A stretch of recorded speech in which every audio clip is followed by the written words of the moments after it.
கடவுள் அருள் YouTube channel அனைத்து நேயர்களுக்கும் திண்டுக்கல் ஹரிஹரன் சர்மாவின் வணக்கம். மாசி மாதம் 22ஆம் நாள் வருகிற 6/3/2026 வெள்ளிக்கிழமை காலை 8:28 சனி பகவான் கும்ப ராசியிலிருந்து பயிற்சியாகி மீன ராசிக்கு செல்கிறார். வாக்கிய ரீதியாக ஆலயங்களில் அன்றுதான் சனிப்பயிற்சி யாகங்கள் எல்லாம் இனிமே நடக்கிறது. திருநள்ளாறில் மிக விமர்சையாக அந்த யாகம் நடக்கும். இந்த சனிப்பெயர்ச்சி காலகட்டத்தில் லக்னம் மீனமாகவே வருகிறது. அந்த மீனத்தில் சனி பகவானின் ஆதிக்கம் தொடரும். லக்னாதிபதி குரு 4ஆம் இடத்தில் வக்ரம் பெற்று அமர்கிறார். 6இல் கேது, 7இல் சந்திரன். அஸ்த நட்சத்திரத்தில் இந்த சனிப்பெயர்ச்சி நடக்கிறது. சூரியன், ராகு, செவ்வாய், புதன் இந்த கிரகங்கள் அனைத்துமே கும்பத்திலே இருக்கின்றன. அதாவது லக்னத்திற்கு 12ஆம் இடத்தில் இருக்கின்றன. இந்த அமைப்பு லக்னம் சர்ப்பத்திரேகானம் என்னுடைய சில தோஷத்தில் தான் நடக்கிறது. அப்போ சர்ப்பத்திரேகானம்னு எடுத்துக்கிட்டால் என்ன அப்படின்னு சொன்னால், மக்கள் தொடர்புக்காரகன் சனி பகவான். அப்போ லக்னாதிபதி சர்ப்பத்திரேகானத்தில் இருக்கார். லக்னாதிபதியும் கேந்திரம் ஏறி இருக்கார். ஏன்னா குரு எப்பவுமே திருகோணம் ஏறணும், இங்கே கேந்திரம் ஏறி இருக்கிறார். இதனால் என்ன, மக்கள் மத்தியில் சில தேவையற்ற ஒரு காழ்ப்புணர்ச்சி, ஒருவித தேவையில்லாத ஒரு ஆர்ப்பாட்டங்கள், சில போராட்டங்கள், ஒரு ஸ்திரத்தன்மையற்ற ஒரு நிலை. மக்களின் மத்தியிலே ஸ்திரத்தன்மை இருக்காது. என்ன செய்யறோன்னே தெரியாது, எதுக்காக செய்யறோன்னு தெரியாது, செய்யணும் அது மாத்திரம்தான் நினைப்பாங்க. இந்த மாதிரி மக்கள் சற்று சிந்திக்கும் சக்தி குறைந்துதான் மக்கள் தன்மை செயல்படும். 7ஆம் இடத்த சந்திரன், சனி பகவான், சந்திரன் பகவான் நேரம் பார்வையினால் இதை ஒரு புணர்வு தோஷம் என்று சொல்கிறோம். ஏன்னா சந்திரன் வேகம், சனி அமைதி. அப்போ சும்மா இருக்க அமைதியாகவே இருந்துருவாங்க. வேகமாக இருக்கிறவங்க கண்மூடித்தனமான வேகத்தை காட்டுவார்கள். இது போன்ற இந்த அமைப்பு எல்லாம் எந்த அளவு சாதகமாக என்னடா பொதுவான பலன் சொல்லும்போது இது ஒரு சாதகமற்ற சூழ்நிலை என்று தான் நாம் சொல்ல வேண்டும். ஏன்னா சனிபகவான் அங்கிருந்து காலபுருஷனுக்கு 2ஆம் இடத்தையும், காலபுருஷனின் பாக்கியஸ்தானத்தையும், காலபுருஷனின் 6ஆம் இடத்தையும் அவர் பார்க்கிறார். இது அவ்வளவு சாதகம்னு சொல்றதுக்கு இல்லை என்று தான் நாம் சொல்ல வேண்டும். அப்போ இந்த சனிப்பெயர்ச்சியினால் ஒவ்வொரு ராசிக்கும் என்ன என்ன நடக்கும் என்பதை நாம் வரக்கூடிய பதிவில் பார்ப்போம். துலாம் ராசி அன்பர்களே, உங்கள் ராசியாதிபதி சுக்கிரன், அஷ்டமாதிபதியான சுக்கிரன் 6ஆம் இடத்தில் உச்சம் பெற்று அமர்ந்திருக்கிறார்.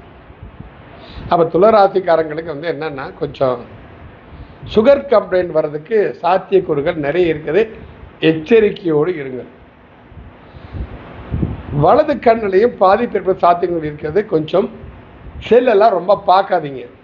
அதுக்காக எங்கள் ப்ரோக்ராம் பார்க்க விட்டுறாதீங்க, அதை பாருங்க கண்டிப்பாக. அப்போ நாங்களும் பிழைக்கணும் இல்லையா.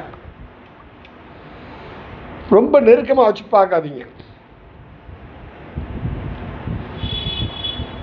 அஷ்டமாதிபதி 6இல் மறைவது நல்ல விஷயம்தான். ஏன்னா பணத்தை தாறுமாறமாக வந்தாலுமே அதை கையாள தெரியாமல் கையாண்டு தேவையில்லாத பிரச்சனைகளை சிக்கக்கூடிய ஒரு காலகட்டங்கள் இருக்கும், சந்தர்ப்பங்கள் இருக்குது. ஏன்னா 6ஆம் இடத்துல சனி பகவான் உட்காந்துருக்காரு. சனி பகவான் 6ஆம் இடத்தை உட்காந்துன்னா கால் சம்பந்தப்பட்ட பிரச்சனைகள் வர்றதுக்கு சாத்தியங்கள் நிறைய இருக்கின்றன. ஏன்னா அவன் காலபுருஷன் 9, 10 11 கூடியவன் சனி பகவான். அவர் காலில் எப்போ பார்த்தாலும் பிரச்சனையாக இருக்கும். சிலருக்கு முடக்குவாதம் வரும், இந்த மூட்டு வலி வரும், இடுப்பு வலி வரும், பின்பக்கத்தை இந்த ஸ்பைனல் கார்டு சொல்கிறேன், அந்த தன்மையெல்லாம் கொஞ்சம் பாதிக்கப்படுவதற்குண்டான சந்தர்ப்பங்கள் நிறைய இருக்கின்றன. ரொம்ப கூலாக எதுவுமே சாப்பிடாதீங்க. ஏன்னா அவங்க ராசிக்கு அது பிடித்தமான விஷயம். கூல்ட்ரிங்க் சாப்பிட்றது, ஐஸ்கிரீம் சாப்பிட்றது இதெல்லாம் ரொம்ப பிடிக்கும். ஆனால் அதெல்லாம் ரொம்ப அதிகமாக சாப்பிட்றாதீங்க, கொஞ்சம் பாதிப்பை கொடுங்க. ஏன்னா காலபுருஷனுக்கு 10, 11 கூடியவனும் சரி, உங்கள் ராசியாதிபதியும் அஷ்டமாதிபதியும் சரி, சுக்கிரன் அவங்களும் சேர்ந்து உட்காந்துருங்க. ஆனால் அதே சமயத்தில் 5ஆம் இடத்தில் ராகு இருப்பது என்பது என்னன்னா, இது துளாராசிக்காரங்க புதுசாக கல்யாணம் ஆயிருந்தா, இப்போ கல்யாணம் ஆச்சுனால், இனிமேல் இந்த சனிப்பெயர்ச்சிக்கு அப்புறம் கல்யாணம் ஆச்சுன்னா கண்டிப்பாக அவர்களுக்கு ஆண் வாரிசு உண்டு. கர்மம் செய்ய ஆண் வாரிசை ராகு பகவான் கண்டிப்பாக கொடுப்பான். ஒரு ப்ளஸ் பாயிண்ட் இருந்தது. உங்கள் பாக்கியாதிபதி பூர்வ புண்ணிய ஸ்தானத்தில் உட்காந்துருங்க.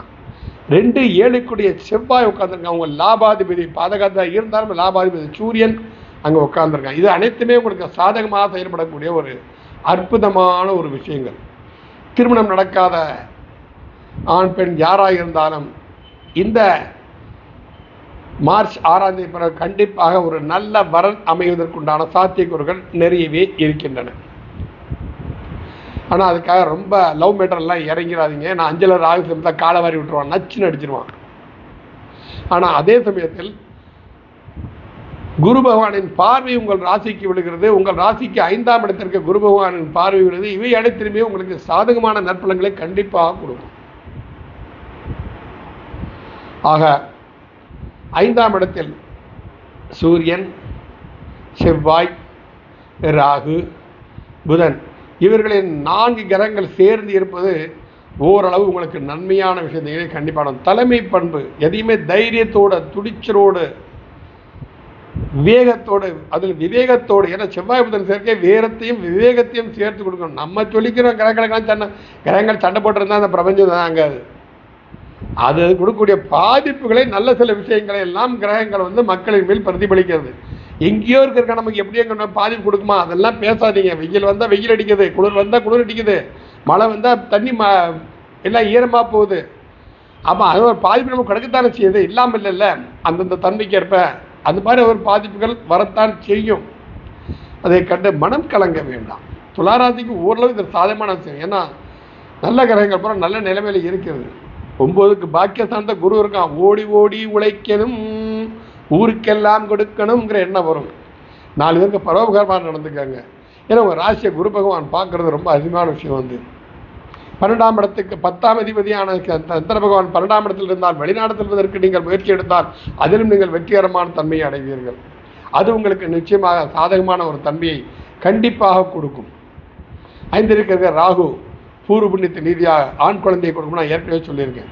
கொஞ்சம் என்ன அந்த இதில் மனைவி கர்ப்பமாக இருந்தானா அவங்க ரொம்ப கேர் பண்ணணும். நரம்பு சம்பந்தப்பட்ட பிரச்சனைகள் வந்துடக்கூடாது. அவங்களுக்கு அன்மேச்சூர்ட் பேபியாக பிறக்கிற சந்தர்ப்பங்களும் இருக்கிறது. அதை கொஞ்சம் கவனித்து வச்சு அவங்களை எப்படி நம்ம பராமரிக்கணுமோ அந்தளவு நம்ம மனைவியை பராமரித்தோன்னா அது அழகான சத்பொருத்த யோகத்தோட ஒரு குழந்தை பிறக்கும். 5 சூரியன் இருக்கிறது விசேஷம். 5 சூரியன் உங்கள் லாபஸ்தானத்தை பார்க்குறாரு. எல்லா கிரகமும் லாபஸ்தானத்தை பார்க்குது. ஆனால் லாபஸ்தானத்தை பார்க்கறதுங்கிற ஒரு அதீத நற்பலன்களை தரக்கூடிய விஷயம் தானே. ஆகையால் துளாராசிக்காரர்கள் என்ன செய்யணும் அப்படின்னு சொன்னால் ஸ்ரீரங்கம் தாயார் சன்னதியில் போய் மல்லிகைப்பூ சாற்றி அந்த அம்பாளை வழிபட்டு வந்தீர்களே ஆனால் நிச்சயமாக இந்த சனி பயிற்சி உங்களுக்கு எல்லா வகையிலும் சாதகமாகவும். நன்றி, வணக்கம். மீண்டும் அடுத்த பதிவில் சந்திப்போம். கடவுள் அருள் டிவியை பார்த்தமைக்க நன்றிகள். மேலும் இது போன்ற தகவல்களை தெரிந்து கொள்ள கடவுள் அருள் டிவியை சப்ஸ்கிரைப் செய்யுங்கள். மறக்காமல் பெல் ஐக்கானை கிளிக் செய்யுங்கள்.